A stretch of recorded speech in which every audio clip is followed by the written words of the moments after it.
Iċ-Chairman tal-Kunsill Malti għall-Iżvilupp Ekonomiku u Soċjali, David Xwiereb, qal li l-MCSD laqa l-fatt li l-Prim Ministru Robert Abela ħabbar l-irdupjar immedjat tal-investiment fis-sistema tad-distribuzzjoni tal-elettriku.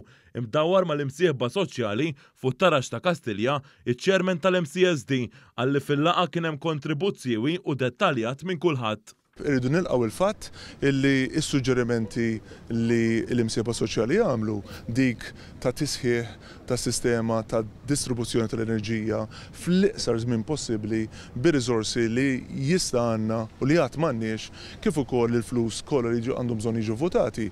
Dak l-eċċelerazzjoni ġie milquh u l-Gvern ikkommetta ruħu illi dan fil-fatt se jagħmlu. Il-Peri Xwiereb qal li saru argumenti importanti dwar l-effetti tat-tibdil fil-klima li ma jitrattawx biss l-enerġija iżda l-operat wiesa tal-ekonomija. Naħseb li ħriġna minn din il-laqa pjuttost kuntenti. Ħaġa oħra li għamilna wkoll huwa li għamilna enfasi li tibdil fil-klima iġib miegħu sfidi li mhumiex limitati biss l-enerġija, imma huma wkoll jikkonċernaw aspetti oħra tal-mod kif taħdem l-ekonomija tagħna u l-well-being tal-pajjiż tagħna. Il-kap eżekuttiv tal-Kamra tal-Kummerċ, Marta Sportelli, qalet li tilqa' il-pjan aċċellerat mill-Gvern fid-distribuzzjoni tal-elettriku u t-tisjieħ tal-infrastruttura elettrika. F'kummenti wara l-laqgħa tal-MCSD, Marta Sportelli apprezzat il-fatt li l-Prim Ministru sema' wkoll lill-imsieħba soċjali. Sportelli fisem il-Kamra tal-Kummerċ spjegat li dwar it-tibdil fil-klima rridu nagħmlu differenza bejn min jaħli l-enerġija u min jinvesti biex jonqsu l-effetti tat-tibdil fil-klima.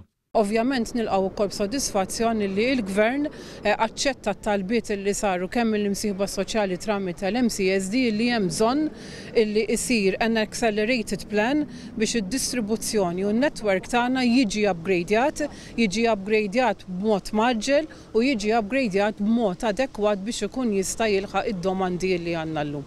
F'kummenti wara l-laqgħa tal-MCSD, is-Segretarju tal-General Workers Union Joseph Buġejja saħaq ma' News li kienet laqgħa ferm pożittiva u l-imsieħba soċjali kollha kienu ta' appoġġ għall-Prim Ministru Robert Abela u l-Ministru għall-Enerġija Mirjam Dalli fuq il-pjan tagħhom għall-enerġija f'pajjiżna.